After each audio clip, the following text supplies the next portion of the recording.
책 돈의 진리 제1장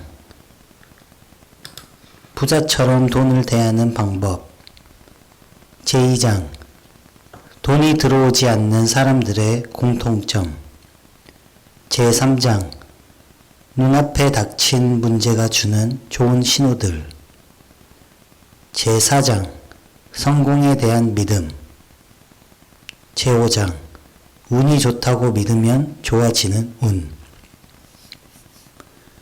실제로 나는 이 책에 쓴 내용을 실천했기에 일본에서 누계 납세액을 가장 많이 내는 대부호가 되었고 나의 가르침을 실천해서 성공한 사람도 전국 곳곳에 많이 있다. 1. 내 생각이 부를 결정합니다. 모든 일이 그렇듯이 괴로워하면서 마지못해서 하기보다는 즐거운 마음으로 계속해야 좋은 결과를 손에 넣을 수 있다. 2. 남 좋은 일만 하고 있지 않나요? 만약 돈이 전혀 자신의 수중에 남아있지 않다면 당신은 그 돈을 누군가에게 주었다는 말이 된다.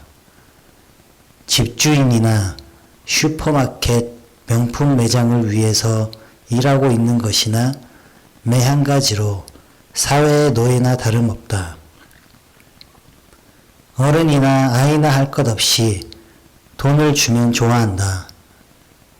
그렇게 좋아하는 돈을 옷가게와 술집에 다 줘버리다가는 자신에게 한 푼도 남지 않는다.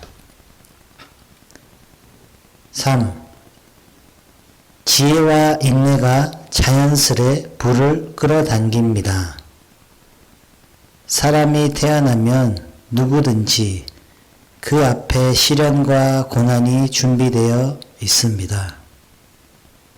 목숨이라는 한자를 한 획씩 살펴보면 사람은 한 번은 두드려 맞는다고 되어 있다. 사람이 인생을 살아가다 보면 반드시 시련과 고난에 흠칫 두드려 맞게 되어 있는데 이때 어떠한 마음 자세로 마주하느냐가 매우 중요하다. 자신에게 닥친 일을 고난이라고 생각하느냐 아니면 자신이 성장하기 위한 계단이라고 생각하느냐에 따라 인생 자체를 받아들인 마음 자세도 그리고 음미하는 마음도 확연히 달라진다. 4. 돈을 통해 지혜와 인내를 배우면 고단함이 줄어듭니다. 미리 돈에 관련한 지혜와 인내를 길러두면 시련과 고난이 줄어듭니다. 결국 우리는 지혜와 인내를 배우기 위해 이 세상에 태어났습니다. 따라서 자신이 적극적으로 배우면 결코 억지로 지혜와 인내를 배울 일이 생기지 않습니다.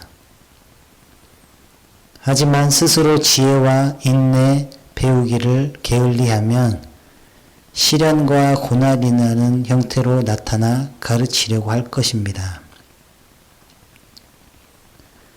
수업 시간에 풀지 못했던 문제가 숙제로 나오는 것과 마찬가지입니다.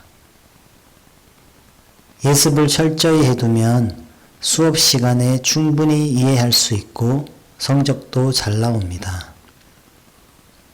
하지만 예습을 하지 않거나 심지어 수업마저 빼먹는다면 시험 결과는 엉망이 되어 마침내 유급하거나 추사 시험을 치러야 할 지경에 이를 것입니다.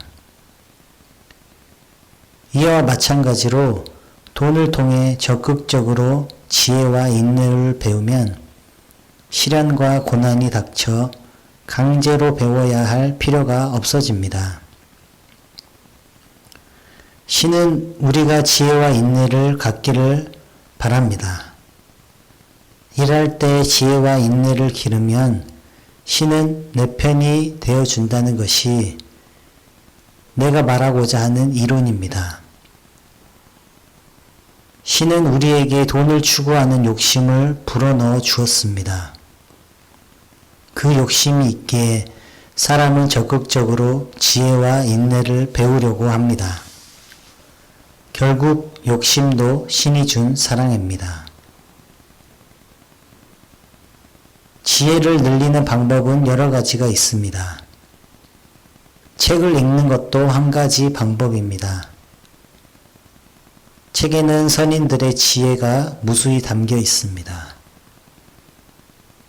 사람이 일생에서 경험할 수 없는 일에는 한계가 있지만 책을 읽으면 다양한 사람의 경험을 얼마든지 그리고 어디서든지 공유할 수 있습니다. 또한 다른 사람의 조언을 구하는 것도 지혜입니다.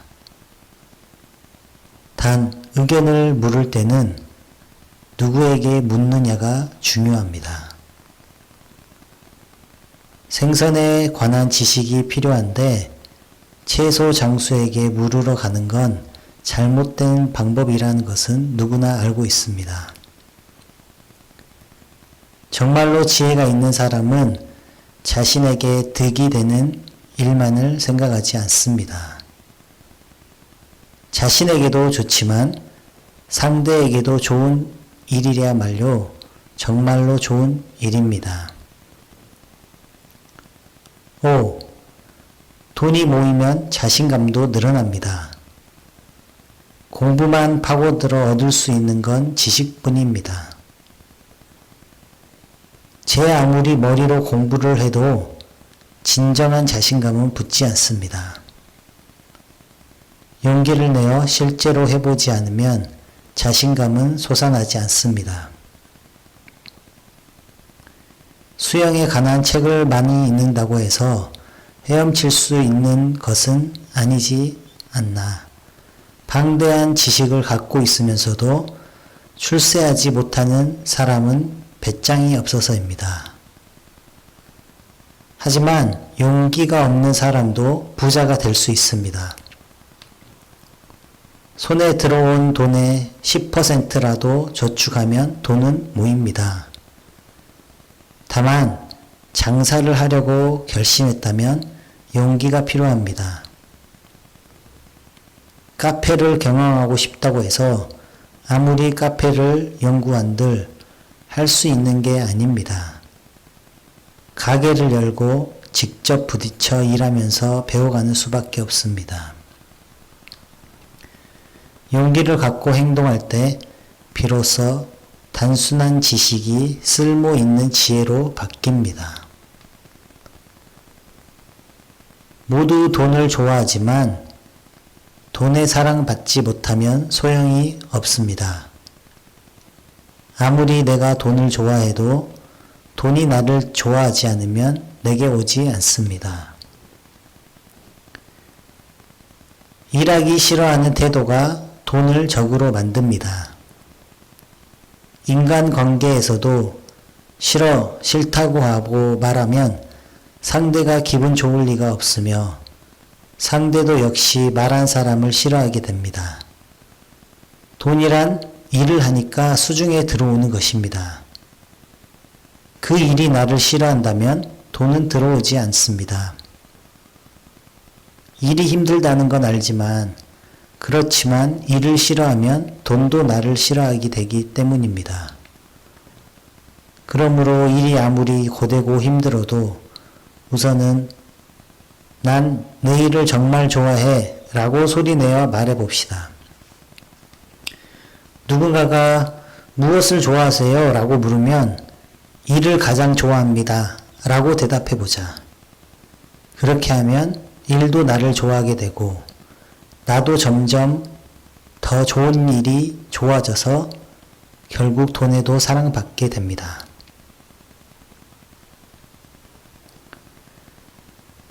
게으른 자는 바라는 것이 많고 노력하는 자는 감사할 게 많습니다. 노력하면 반드시 지혜가 솟아납니다. 그 지혜는 절대로 배신하지 않습니다. 지혜는 짜내면 짜낼수록 샘솟게 되어 있습니다. 일이 재미있는 이유도 노력하면 얼마든지 지혜가 솟아나 자신에게 도움이 될 뿐만 아니라 주변 사람들에게도 도움을 주기 때문입니다. 세계 최고의 부자들도 제대로 일을 하고 있습니다. 돈이 많아서 하고 싶은 일은 뭐든지 할 수 있는데도 가장 하고 싶은 것 역시 일인 것입니다.